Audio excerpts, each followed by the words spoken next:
रेगिस्तान के खेतों से अपने साथ चावल लेकर आए और यहाँ आके उन्होंने बिरयानी बना दी। हम भूख हड़ताल करेंगे, हम धरने पे बैठेंगे, हम चिट्ठियाँ लिखेंगे, हम जेल में जाके वॉलीबॉल खेलेंगे। खड़ग बिना ढाल की झुनझुना बजाते रहो, बिना खड़ग बिना ढाल।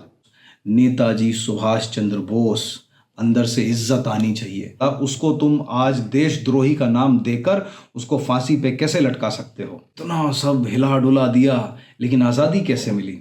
बिना खड़ग बिना ढाल।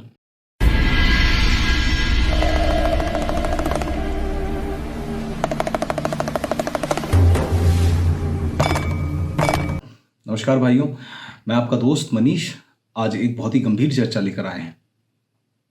तो भाइयों, आज है 15 अगस्त। 15 अगस्त यानी इंडियाज़ इंडिपेंडेंस डे। तो 15 अगस्त 1947 को इंडिया तो इंडिपेंडेंट हो गया, लेकिन क्या भारतीय सभ्यता इंडिपेंडेंट हुई? जी नहीं।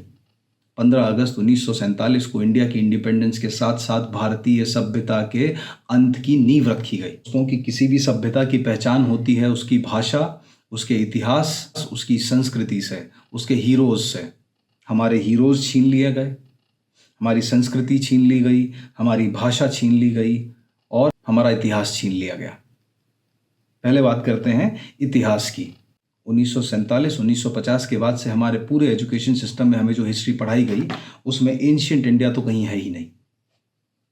इंडिया की हिस्ट्री शुरू होती है हड़प्पन कल्चर के जिक्र से और उसके बाद मिडीवल इंडिया से, जब रेगिस्तान से आए हुए लोगों ने, रेगिस्तान में रेत के टीलों के बीच में रहने वाले लोग भारत आए और अचानक से उनकी सिविल इंजीनियरिंग की और आर्किटेक्चर की नॉलेज जो है वो ज़मीन से आसमान पे पहुंच गई। उन्होंने यहाँ पे बड़े बड़े मॉन्यूमेंट्स बनाए। रेगिस्तान में ऊँटों के सहारे चलने वाले लोग एकदम से यहाँ पर आए और बड़े बड़े घुड़सवार बन गए। रेगिस्तान के खेतों से अपने साथ चावल लेकर आए और यहाँ आके उन्होंने बिरयानी बना दी। तो ऐसे तो हमारी हिस्ट्री का बलात्कार किया गया। फिर हीरोज हीरोज की चर्चा सबसे बाद में करेंगे, क्योंकि हीरोज की बात जब आएगी तो बहुत लोगों को मिर्ची लगेगी और लगे मेरी बला से। अगली चीज संस्कृति। तो भाई, जिस चीज को इस्लामिक इन्वेडर्स नहीं खत्म कर पाए, जिस चीज को क्रिश्चियंस नहीं खत्म कर पाए, नुकसान उन्होंने पहुंचाया, बहुत नुकसान पहुंचाया, पर कभी ख़त्म नहीं कर पाए। अगर इसको ख़त्म करने का या ख़त्म करने की ओर सबसे बड़ा काम, सबसे बड़ा कदम किसी ने उठाया तो वो भारत की पहली सरकार है।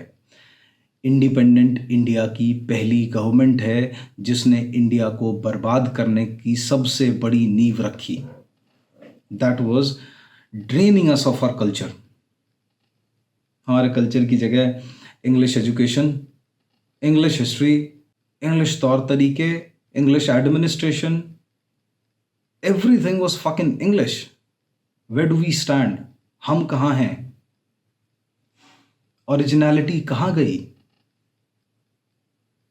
ठीक है, तो इतिहास और संस्कृति का ये हाल हुआ। उसके बाद नंबर आता है भाषा का। जिस देश में उत्तर के काशी विश्वनाथ मंदिर को बचाने के लिए दक्षिण का राजा आके लड़ता है और मध्य भारत का राजा पैसा लगाता है, जहां पर दक्षिण के लोगों की सुरक्षा करने के लिए पंजाब और बिहार के लोग जाते हैं, वहां पे आपने भाषा के आधार पे रीजन्स को बांट के अलग अलग स्टेट्स बना दिए और आपने उनकी शेयर्ड हिस्ट्री, शेयर्ड लैंग्वेज को आपने खत्म कर दिया। आज भी कोई मुझे गलत प्रूव कर सको तो be my guest, you are most welcome. आज भी, हमेशा से ही, भारत की ज़्यादातर भाषाएं, इंडियन इंडिजिनस लैंग्वेजेस, सबके सबके रूट्स या सबके सबके संबंध आपको संस्कृत से मिलेंगे, लेकिन इन सब भाषाओं को अलग अलग कर दिया गया। और आज की डेट में क्या हो रहा है? भाषा की लड़ाई। महाराष्ट्र से उत्तर प्रदेश और बिहार के भाइयों को भगाया जा रहा है कि तुम मराठी नहीं बोलते। तमिलनाडु और कर्नाटक के भी यही हाल है। केरला में तो आपको उत्तर भारतीय मिलेंगे ही बहुत कम, क्योंकि भाषा की लड़ाई है। ये रही भाषा की बात। अब आते हैं दोस्तों हीरोज पे। तो मनोज बाजपेयी जी ने सरदार खान के रूप में एक बड़ा ही सुंदर डायलॉग दिया था। सुंदर तो नहीं कहेंगे, है तो थोड़ा भद्दा, लेकिन बड़ा मज़ेदार डायलॉग था, बहुत लोगों को पसंद आया। कह के लेंगे, मज़ा तो बहुत आया। अभी भी सुन के कुछ लोगों के अंदर से कुछ लोग प्रफुल्लित हुए होंगे, लेकिन ये अंदर से प्रफुल्लित होने वाले लोगों ने कभी ये सोचा है कि कैसे जनरेशन दर जनरेशन, पीढ़ी दर पीढ़ी तुम्हारी बिना कहे ली गई है। एंशियंट और मिडिवल टाइम के हीरोज़ तो हम छोड़ देते हैं, केवल और केवल ये मॉडर्न हिस्ट्री के हीरोज़ की बात करते हैं। आज दोस्तों 15 अगस्त के एक फंक्शन में गए थे, वहाँ पे एक गाना प्ले किया गया, साबरमती के संत तूने कर दिया कमाल, दे दी हमें आज़ादी बिना खड़ग बिना ढाल। सही बात है। भगत सिंह, राजगुरु, सुखदेव आतंकवादी थे। चंद्रशेखर आज़ाद बुज़दिल था, पार्क में जाके खुद को गोली मार ली। राम प्रसाद बिस्मिल, अशफाक उल्लाह खान, राजेंद्र लहिरी, रोशन सिंह, ये सब सब सब आतंकवादी थे, गुंडे थे, हफ्ता वसूली करते थे, है ना। अंग्रेजों को इन्होंने तो परेशान किया ही नहीं। तो फिर वो एक आदमी था सुभाष चंद्र बोस, वो तो और बड़ा आतंकवादी। अंग्रेजों के दुश्मन यानी कि हिटलर और जापान दोनों से जाके दोस्ती कराया, फौज खड़ी कर ली अपनी। क्यों? लूटपाट मचानी होगी भाई को, इसलिए। खैर, इन्होंने तो बोल भी दिया था, ये इन्होंने छोड़ो यार, बापू और चाचू। अब फालतू में सर पे पूर्वजों की तरह मढ़ दिया। कौन बापू, किसका चाचू? जो अपनों का सगा नहीं हो पाया वो मेरा बाप और मेरा चाचा कहां से बन जाएगा? जो अपनों का सगा नहीं हो पाया वो मेरा चाचा कैसे है भैया?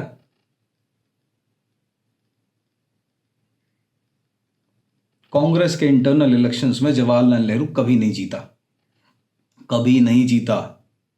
तो फिर उसको प्रधानमंत्री क्यों बनाया गया? क्यों? कारण क्या था? जो जीता उसको क्यों नहीं बनाया गया? सुभाष चंद्र बोस को कांग्रेस छोड़ने की जरूरत क्यों पड़ी? सरदार वल्लभ भाई पटेल जब इलेक्शन जीत गए थे और पूरी कांग्रेस चाहती थी कि उनको प्रधानमंत्री बनाया जाए, तो उनको अलग करके और गुलाबी चाचा को कैसे बना दिया गया? बुरी लग रही हो, please be my guest, I really don't mind. ये देश मुझे अधिकार देता है मेरे इतिहास का आकलन करने का, मेरे हीरोज का आकलन करने का। अगर मेरे देश में मेरे राम और मेरे कृष्ण के ऊपर सवाल उठाने का अधिकार है लोगों को, तो मेरे इस देश में उस चाचू और उस बापू के ऊपर भी सवाल उठाने का अधिकार है मुझे। अगर किसी को इससे आपत्ति हो तो प्लीज सभ्य लोगों की तरह जितना हो सके केस करो, सभ्य लोगों की तरह जितना हो सके कमेंट करो। फालतू की बकवास अगर करने कोई आओगे तो फिर भैया वो भी देख लिया जाएगा। तो थोड़ा सा ये इंडिपेंडेंस मूवमेंट को समझते हैं, स्पेशली जो आखिरी के जो 4-5 साल थे ना, ये 1940s वाला जो फेज है वो समझते हैं। 1940s की जब शुरुआत हुई, 1939 से वर्ल्ड वॉर 2 चल रहा था। 1940s से सबसे पहले तो हमारे बापू घर घर घूम के जो है वो ब्रिटिश आर्मी के लिए रिक्रूटमेंट्स कर रहे थे कि जाओ सेकेंड वर्ल्ड वॉर के लिए लड़ो और लड़ने के बाद जो है तुमको इंडिपेंडेंस मिल जाएगी। ठीक, अब ये वॉर तो खत्म हो गई 45 में, तो फिर 47 में क्यों मिली? खैर उस पर बाद में आएंगे। तो बापू जो है घर घर घूम के रिक्रूटमेंट कर रहे थे कि अंग्रेजों की सेना में जाके लड़ो, बंदूक पकड़ के। भाई अहिंसा का पुजारी लोगों के हाथ में बंदूक पकड़ा रहा है, बिना खड़ग बिना ढाल। ओके ठीक है भाई, रिक्रूटमेंट्स हो गई। रिक्रूटमेंट्स के बाद इनको लगा कि यार ब्रिटिश गवर्नमेंट जो है वो अपनी बात पे शायद टिकी नहीं रहेगी, तो अपना चेहरा बचाने के लिए, थोड़ी बहुत इज्जत बचाने के लिए इन्होंने 1942 में एक मूवमेंट लॉन्च कर दिया, क्विट इंडिया मूवमेंट। उससे थोड़े ही समय पहले एक क्रिप्स मिशन करके एक आया था, एक थे कोई सर स्टैफर्ड क्रिप्स मिशन आया था मार्च 1942 में। ये सर स्टैफर्ड क्रिप्स आए थे गांधी के साथ बात करने के लिए कि भाई साहब आप सेकेंड वर्ल्ड वॉर के लिए हमको इंडियन सोल्जर्स दीजिए, साथ में लड़ेंगे और वर्ल्ड वॉर ख़त्म होने के बाद जो है हम आपको आज़ादी दे देंगे। उसकी कुछ कंडीशंस थी, उसके ऊपर चर्चाएं चली, इन्होंने रिक्रूटमेंट्स कर दिए, शुरू कर दिए रिक्रूटमेंट्स। पूरा रिक्रूटमेंट तो नहीं किया था, वर्ल्ड वॉर 1 के मुकाबले तो वर्ल्ड वॉर 2 में बहुत कम रिक्रूटमेंट किया था गांधी ने, लेकिन फिर भी रिक्रूटमेंट्स हुए। फिर थोड़े समय के बाद इनको समझ में आया कि नहीं यार कुछ गड़बड़ होगा, तो इन्होंने अगस्त 1942 में 8 अगस्त 1942 को इन्होंने क्विट इंडिया मूवमेंट लॉन्च कर दिया। क्विट इंडिया मूवमेंट वो ठीक है, वो प्लेट लिए इन्होंने कि अंग्रेज़ों भारत छोड़ो, हम भूख हड़ताल करेंगे, हम धरने पे बैठेंगे, हम चिट्ठियां लिखेंगे, हम जेल में जाके वॉलीबॉल खेलेंगे, तो ये सब चल रहा था। इसी बीच में एक पागल आदमी था, उसकी कांग्रेस में कुछ खटपिट हुई। वो भाई साहब कांग्रेस छोड़ के, उनको लगा कि यार ये तुम्हारे चिट्ठी पत्तर लिखने से तो आज़ादी मिलने नहीं वाली, 1920 से कब से, उससे भी पहले से तुम लोग चिट्ठी पत्तर अखबारों में काम कर रहे हो, तो इससे कुछ होने नहीं वाला। दुनिया चलती है, और स्पेशली बाउंड्रीज और इंटरनेशनल हस्तक्षेप जो है ना, वो चलता है आर्म फोर्सेस से। तो ये भाई साहब को पता लगा भैया जो ये इन्होंने, गांधी जी ने वर्ल्ड वॉर 1 और वर्ल्ड वॉर 2 में जितने भी ये सैनिक भेजे, ये सब लोग कुछ जर्मनी में, कुछ जापान में, कुछ रशिया के पास जो है वो गिरवी जमा है।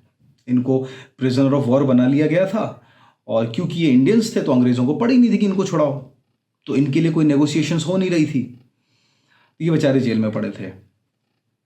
ये भाई साहब जिनका नाम था सुभाष चंद्र बोस, नेताजी सुभाष चंद्र बोस, अंदर से इज्जत आनी चाहिए, नेताजी सुभाष चंद्र बोस 1943 में, 1943 में इंडिया से जर्मनी गए हिटलर से मिलने के लिए। उस टाइम के दुनिया के किसी भी और नेता में इतनी कुब्बत नहीं थी, बड़े बड़े देश के राष्ट्रपति और प्राइम मिनिस्टरों में इतनी कुब्बत नहीं थी कि हिटलर को उसके घर जाके मिल के आए। ये भाई साहब कोई बड़ी पोस्ट पे नहीं थे, कोई प्रधानमंत्री राष्ट्रपति नहीं थे, अकेला आदमी जर्मनी चला गया हिटलर से मिलने। अब मुलाकात कैसे हुई, क्या बात हुई, उसके ऊपर बहुत अलग अलग वर्जन्स हैं, आप अपना वर्जन सिलेक्ट कर लो अपने लिए, आपको जो ज़्यादा बिलीवेबल लगता हो। लेकिन इतना तो क्लियर है कि ये भाई साहब 1943 में इंडिया से जर्मनी गए, हिटलर से मिले। ये तो यूनिवर्सल फैक्ट है, इसको डिनाई नहीं किया जा सकता। दूसरा फैक्ट, वहाँ से थोड़ी बहुत बातचीत करके, थोड़ा सपोर्ट लेके और फाइनेंशियल सपोर्ट लेके फिर ये वहाँ से जापान गए। जापान में भी सेम, इन्होंने सब जर्मनी से POWs उठाए, जापान से POWs उठाए, जापान से इनको सपोर्ट मिला ब्रिटिश रूल के अगेंस्ट। वहाँ से फिर उन्होंने कूच चालू की, इंडिया के ईस्टर्न बॉर्डर पे आए, बर्मा में, अपने नॉर्थ ईस्टर्न स्टेट्स में इन्होंने बहुत तबाही मचाई। ब्रिटिश आर्म्ड फोर्सेस को इन्होंने खदेड़ के, भगा के, दौड़ा के, घसीट के मारा। उसके आगे की कहानी में फिर विवाद है, क्योंकि फिर वो बापू चाचू ने, किताबें तो सारी बापू चाचू ने लिखवाई, तो फिर आगे विवाद है। लेकिन अगर कोई अपने कॉमन सेंस का इस्तेमाल करके केवल 5 मिनट रिसर्च को दे दे, तो ये पता लगा लिया जाएगा कि सुभाष चंद्र बोस और इंडियन नेशनल आर्मी के साथ बहुत बड़ा धोखा हुआ, धोखे से उनको हराया गया, और फिर उनको POW बना के, प्रिजनर ऑफ वॉर बना के, उनको कैप्चर करके ज़्यादातर दिल्ली और बंगाल वाले इलाकों में इनको रखा गया। फिर 1944-45 में इनको, 1945 में वर्ल्ड वॉर 2 ख़त्म होने के बाद 1945 में इनको कैप्चर किया गया। उसी साल एक इनके ट्रायल शुरू हुए, जो कि 1945-46 के दरमियान चला। ये ट्रायल्स हुए लाल किले पर, दिल्ली में लाल किले पर, जिसको रेड फोर्ट ट्रायल्स भी कहा जाता है, या आज़ाद हिंद फौज ट्रायल, या फिर इंडियन नेशनल आर्मी ट्रायल कहा जाता है, लेकिन सबसे कॉमनली नोन है रेड फोर्ट ट्रायल्स। तो रेड फोर्ट ट्रायल्स हुए। रेड फोर्ट ट्रायल्स में जब लोगों ने और ब्रिटिश आर्मी में मौजूद इंडियन सोल्जर्स ने देखा कि ये उनके वही भाई हैं जिनको यूरोप में या फिर ईस्ट एशिया में कैप्चर कर लिया गया था, और उनको छुड़ाने के लिए कोई कार्रवाई, कोई नेगोशिएशंस नहीं हुए, और अल्टीमेटली इन्होंने अपने ही देश की सेना ज्वाइन की, अपने देश को आज़ाद करवाने के लिए, और आज उनके साथ उन्हीं के अपने देश में जो है इस तरीके का बर्ताव, इस तरीके की पनिशमेंट्स, इस तरीके के ट्रायल्स चल रहे हैं। तो ब्रिटिश रॉयल आर्मी और ब्रिटिश आर्मी में, British royal navy, British royal navy और ब्रिटिश आर्मी में मौजूद जितने भी इंडियन सोल्जर्स थे उन्होंने एक तरीके से म्यूटिनी कर दी। 1946 में रॉयल इंडियन नेवी ने एक म्यूटिनी कर दी, उसका नाम ही है रॉयल इंडियन नेवी म्यूटिनी। 1946 में हुआ जब रॉयल इंडियन नेवी के ऑफिसर सोल्जर्स जो हैं इन्होंने बिल्कुल म्यूटिनी वाले मोड में आ गए कि भाई इंडियन नेशनल आर्मी जो है वो हमारी आर्मी है, हमारे भाई हैं, उनके साथ आप अत्याचार नहीं कर सकते। 1946 में ही 1946 में ही प्राइम मिनिस्टर क्लेमेंट एटली ने उस टाइम के बंगाल गवर्नर को कहा था कि 1942 का क्विट इंडिया मूवमेंट इस म्यूटिनी और ये इंडियन नेशनल आर्मी के थ्रेट के सामने कुछ नहीं है, और हमारा इंडिया को छोड़ने के फैसले के पीछे सबसे बड़ा कारण इंडियन नेशनल आर्मी और लोगों के बीच में जो आईएनए को लेके सपोर्ट है वो सपोर्ट है। बिना खड़ग बिना ढाल। हम सिर्फ ये 1920 से लेके 1947 के फेज की बात करें तो कश्मीर से लेके कन्याकुमारी तक आए दिन हमारे स्वतंत्रता सेनानियों ने अपनी जानें दी हैं। कहीं फांसी पे लटक के, कहीं भूख हड़ताल से, कहीं गोलियों का निशाना बन के, कहीं बम का निशाना बन के, कहीं लाठी, कहीं घोड़ों के जूतों का निशाना बन के, कहीं हाथी से कुचल के, कहीं छत से फेंक के, कहीं आग में जला के, कहीं जिंदा जला के, कभी जिंदा जमीन में गाड़ के, ये एट्रॉसिटीज इन्होंने सही। भगत सिंह ने अंग्रेजों को लंदन तक हिला दिया था, फिर उधम सिंह ने लंदन जाके लंदन को हिला दिया था, सुभाष चंद्र बोस ने तो यहीं पे हिला दिया था। इतना सब हिला डुला दिया, लेकिन आजादी कैसे मिली? बिना खड़ग बिना ढाल।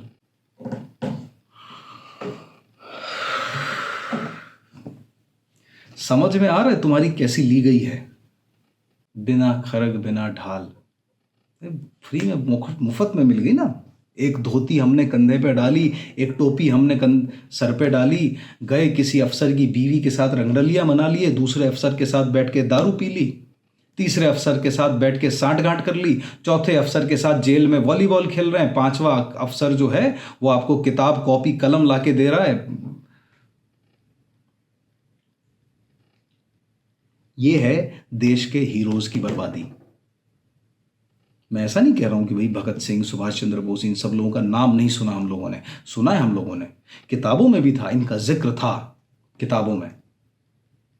लेकिन भगत सिंह की पार्टी के वैल्यूज, भगत सिंह की पार्टी की आइडियोलॉजीज के बारे में किसको पता है? सुभाष चंद्र बोस के पूरे स्ट्रगल के बारे में किसने सुना है?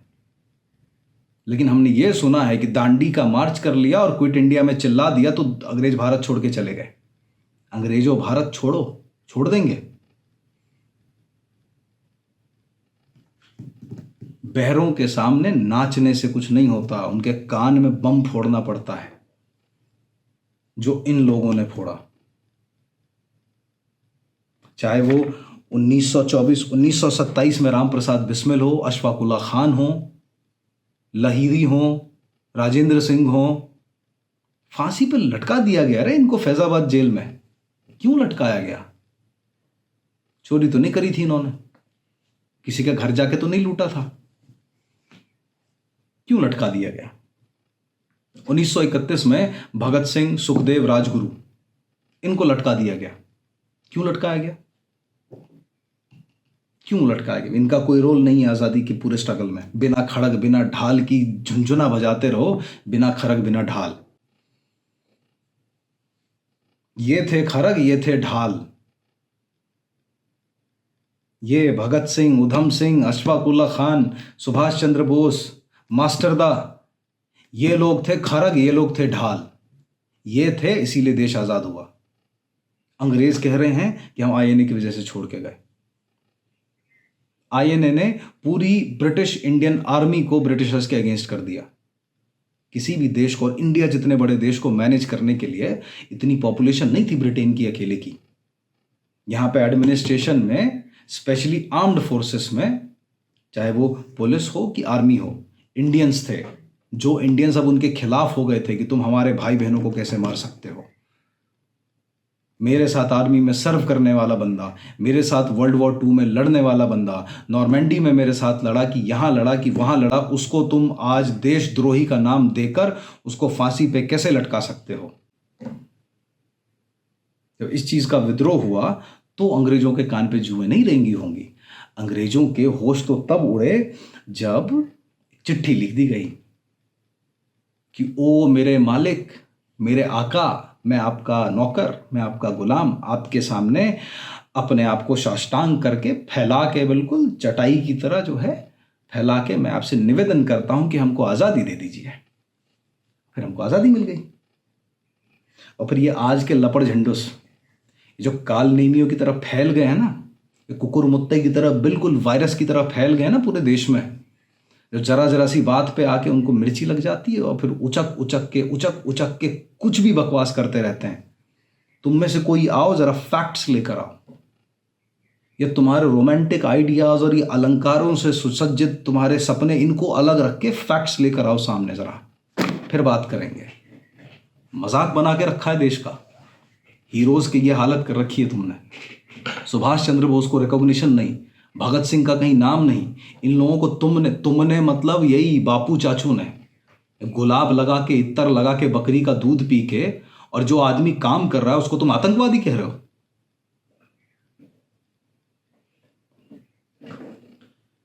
15 अगस्त 1947 इंडिया नाम की एक टेरिटरी आजाद हुई, लेकिन उस टेरिटरी के आसपास, उस टेरिटरी से काफी दूर तक मौजूद एक सभ्यता थी, भारतीय सभ्यता थी। उस सभ्यता को अंत करने की नींव भी तुमने उसी दिन रख दी।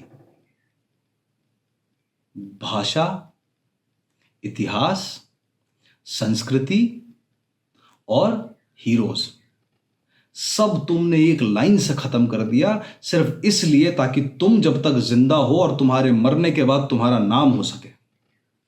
इतने नाम के भूखे तो यार आजकल ये बनेंगे देश के बापू और चाचू। अरे रत्ती भर तुम में विवेक नाम की चीज नहीं है, रत्ती भर विवेक नहीं है। और गांधी इरविन पैक्ट सुना होगा आप लोगों ने। इरविन आया, इरविन अपनी किताब में लिखता है कि मैं मीटिंग के लिए जाने से पहले भी, मीटिंग के दौरान भी, मैं पूरे समय सोचता रह गया कि यह आदमी भगत सिंह की फांसी के बारे में बात करेगा, ये बोलेगा कि उनको छोड़ दो और मुझे छोड़ना पड़ेगा।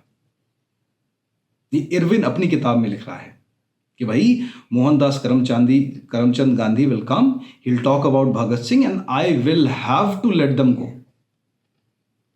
आगे लिखता है कि यार वो उसने कुछ बात ही नहीं की अपनी तरफ से, सारी बातें हो गई, अंत में क्यूरियोसिटी में मुझे पूछना पड़ा कि भगत सिंह का क्या करना है। तो ये हमारे बिना खड़क बिना ढाल क्या कहते हैं पता है? आपका इंटरनल एडमिनिस्ट्रेटिव मैटर है, डू एज यू प्लीज। तुम्हारी अगेन बीच में डिस्क्लेमर दे रहा हूं, इस देश में अगर राम, कृष्ण, परशुराम पे सवाल उठेंगे तो फिर ये बापू चाचू खाली गुलाब लगाने से और खाली धोती लपेट लेने से अछूते नहीं रह सकते। सवाल उनके ऊपर भी उठेंगे और जिसको जवाब देना हो फैक्ट्स लेकर आए, जवाब दें।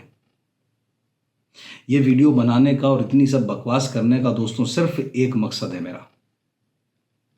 हम सब भारतीय सबसे पहले तो पहचाने कि भारतीय सभ्यता है क्या, फिर यह समझे कि भारतीय सभ्यता को किस तरीके से रौंदा गया, घसीटा गया।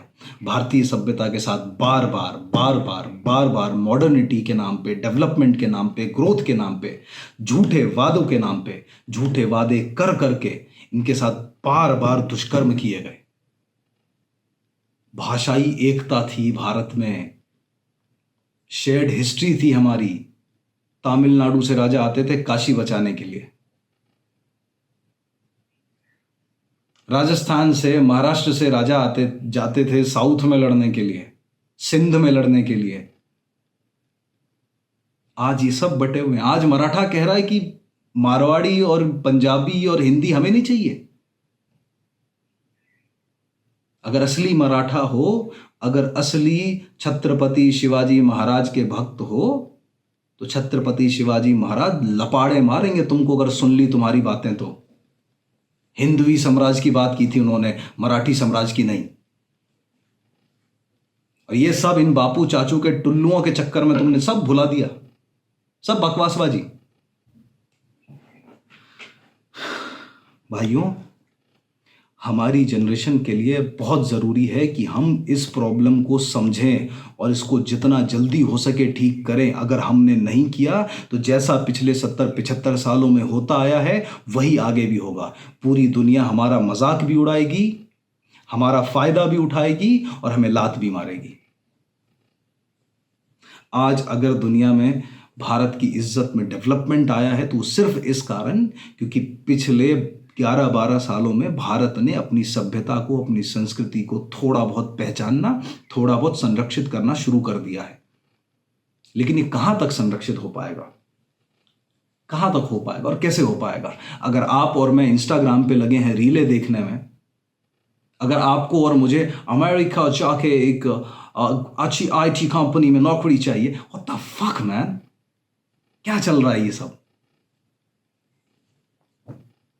इंडियन इंडिजिनस चीजों को भूल गए भैया और दूसरों की मार्केटिंग के पीछे लगे हुए हो।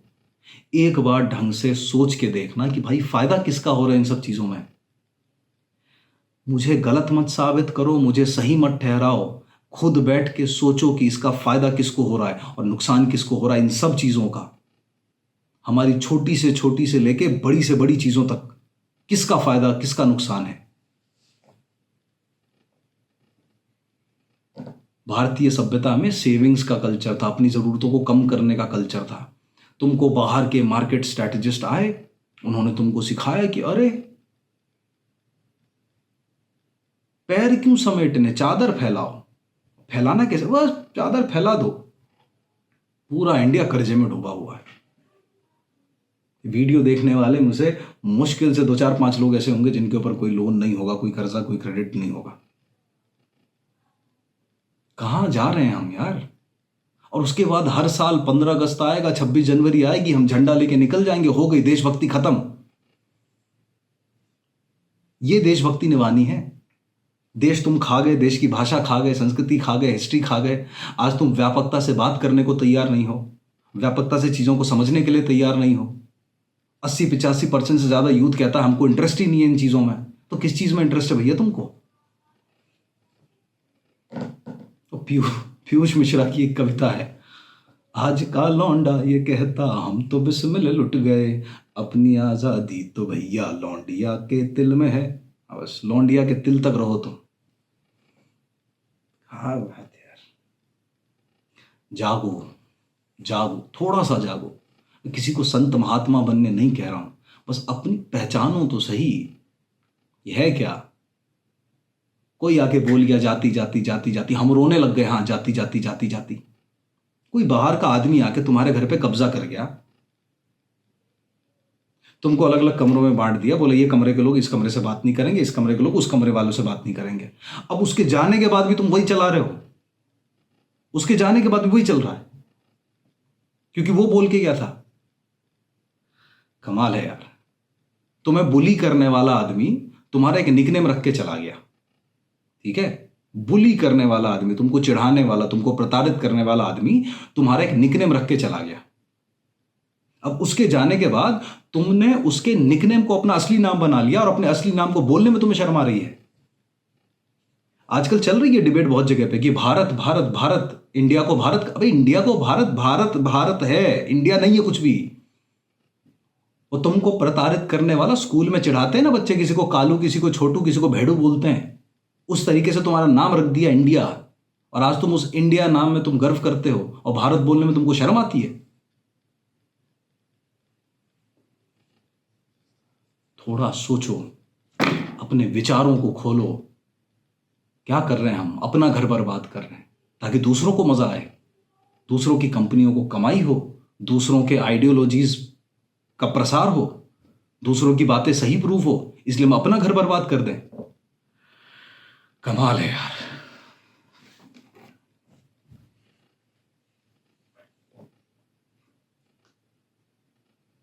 अब बहुत देर से लाइट नहीं थी, वेट कर रहे थे भैया लाइट आएगी तो रिकॉर्ड करेंगे, लेकिन फिर वो गाना सुनने के बाद से, वो बिना खड़ग बिना ढाल वाला गाना सुनने के बाद से अंदर से थोड़ी आग जल रही थी, निकालना ज़रूरी था। बिजली का इंतज़ार किया नहीं क्या? आज के लिए फ़िलहाल इतना बस करते हैं।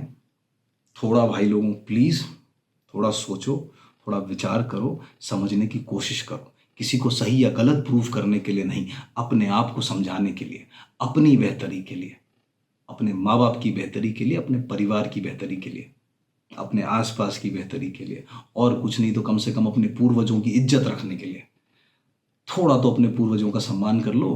हम सब के पूर्वज होंगे जिन्होंने अंग्रेजों के कोड़े खाए होंगे, जिन्होंने इस्लामिक इन्वेडर से पता नहीं किस किस तरीके से उन्होंने अपने आप को कन्वर्ट होने से बचा लिया। कभी तुमने ये नहीं सोचा कि वो पूरी लाइन, पूरा वेस्ट एशिया, पूरा मिडल ईस्ट, पूरा सब कन्वर्ट हो गया? इंडिया क्यों नहीं हो पाया? अफगानिस्तान पूरा कन्वर्ट हो गया, पूरा वो बेल्ट कन्वर्ट हो गया। इंडिया क्यों नहीं हो पाया पूरा कन्वर्ट? भैया हमारे पूर्वजों ने बहुत सैक्रिफाइस दिए हैं।